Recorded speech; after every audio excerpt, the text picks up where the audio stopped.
Next we have Esther Belin, who is Navajo or Diné. Her background is she got her degree from UC Berkeley, and she was on an interview with yours truly this morning with Amy Goodman on Democracy Now!, and she shared an amazing poem. So you're here with your class, right? Yeah. So her class is here too, which is awesome. All right, Esther Belin, everyone.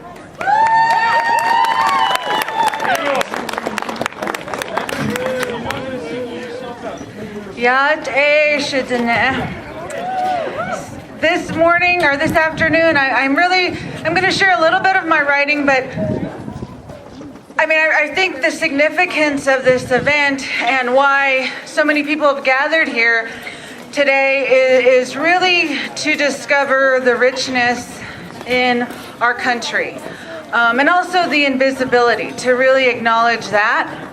And I think, for us as Indigenous people, it's sort of obvious, and I'm really glad to share that with people who, do have questions about it. So I think that's a good thing. And my class is here, which is great, because this is a part of me as a professor that they don't get to see all the time, in terms of my art and my writing and other concerns that I have outside of the classroom.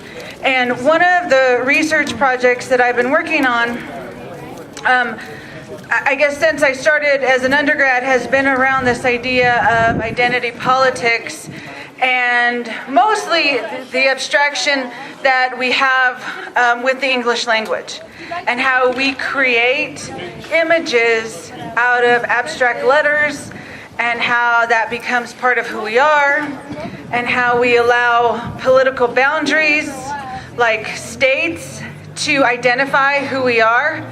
And this morning when we were on the panel with Amy Goodman, Amy asked Noel, what state are you from? And I loved her response, because she's from the White Mountain Nation, which it's not affiliated with any state. It's its own nation within the United States. And it borders the state of Arizona. And I think we forget about that as tribal people, where we identify, and even now, on the reservation, when you mail, we sort of fall within, we allow that to happen. We allow things to be addressed to, Shiprock, New Mexico. And just doing that simple act really kind of limits our own sovereignty in a way. And so as I was doing this study and kind of figuring out how that happens and how we allow it to happen, and it kind of led me to my own beginnings, and I guess and I kind of categorized it, my beginnings according to the BIA, my beginnings according to my clan, and then my own tribe. And in terms of the BIA, of course it's my birth date. I was born in the Indian Hospital in Gallup, and and right away I got my census number. And then my clan is Loga Denenishle Turichitni Bashichin Kitlachitni Dashiche. And the fourth part to that is my last name, Belin, which is sort of a English-sized version of Belin, which is somebody who owned horses in the Navajo. And then, I first, at this institution of higher learning, when I was doing my undergrad work, I came upon more obstacles that were really foreign to me. And one of them was when I was just filling out my tribal forms for scholarship. On those Navajo scholarship forms, they never asked me about my clan. They don't care. It didn't ask about my Diné identity. But I was always asked about the beginnings of my life on this planet. They wanted to know, birth order and date of birth and city and country. And it just suggests that my own tribe, the Navajo Nation, has replaced our traditional living system within a defined, westernized world order. They never asked, like I said, for clan documentation. They, list for date of birth, place of birth, social security number, census number. And ironically, you need all of those federal documents before they'll even issue you a tribal census number. And, when I think of my traditional tribal lifestyle, a census number is the farthest thing from my mind. Growing up away from my tribal homeland, I'm a byproduct of the relocation termination era, so I grew up in the LA area. And I never considered that urban lifestyle traditional or tribal, but my census number was always a link back, because they did have an Indian clinic in Compton, close to where I lived. And that was the clinic that we always went to, and that number was always important. And it always revealed this 4-4 blood quantum, and which qualified me. Qualified me as authentic. Even though my physical elements existed in LA, a trail of vapors stemming from an exiled status, the cosmos of legitimizing ourselves in terms of the BIA veils us as colonized. Or does that cosmos protect us? The question is one of individual preference and semantics. And I love the freedom. I love the freedom to choose my own definition of Indian, Navajo, Dene, urban, res, beat up, knocked down, never dead. As a writer, my pleasure is definitely in the play among vocabulary and embracement of the English language. I confidently say that English is a tribal language. I give it the power to be Indian. I give it the power to say Navajo, Dene, urban, res, beat up, knocked down, and never dead. Somewhere along my lineage, somebody imagined.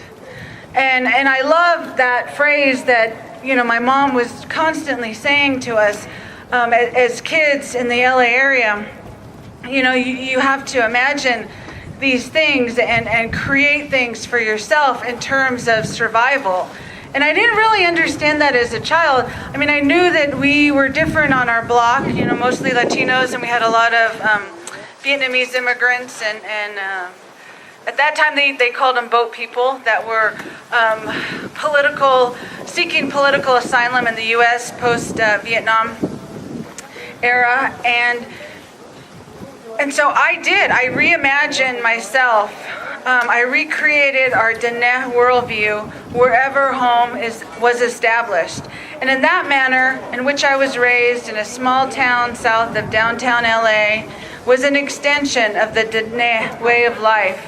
In the town of Linwood, California, my parents imprinted Sa Naga Bekeho Jean on my sister, brother, and I. And, it's kind of funny because it's sort of, the California style of that as well.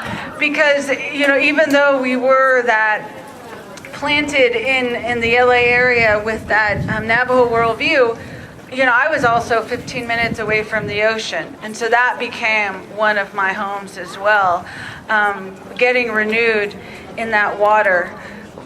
And as a child, I lived in two constructed worlds, one around my father and the other one around my mom. Part of that era of termination and relocation was the lacerating disruption to those essential elements: moisture, substance, air, and heat. My parents went about their own way to reconstruct those essential elements and adjust their senses.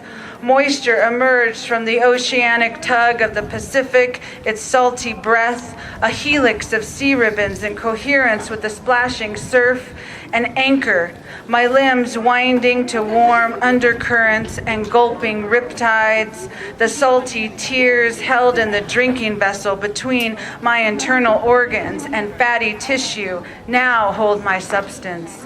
Shajish, a rock salt that feeds me. The air in my lungs sharply stitched together, Nehazad with Bilagana Bazad, the zigzag union, feathery soft with scar tissue, is now the hybridized language I use.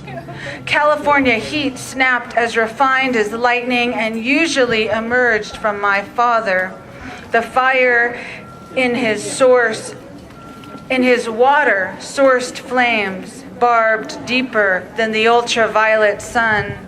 My mother's nudging fed the LA soil, remoistening the earth. Shajish. The smoky sand glittering, the waves crashing down, the moistened earth murmuring. My father tested the LA soil like a chemist, collecting blood, saliva, wind, and fire. He lived in continuous experiments, constructing his compiled elements, reformulating, renaming, never finding logic behind his relocation. The LA soil circulates and gathers the early dawn mists that are easily burned off by the sharp blue rays of daylight. And I write a lot about my dad, who is significant in my life in many ways, mostly by his silence. And that's one of the things I shared this morning with Amy Goodman and the other people who were in the audience, was I knew him through his actions.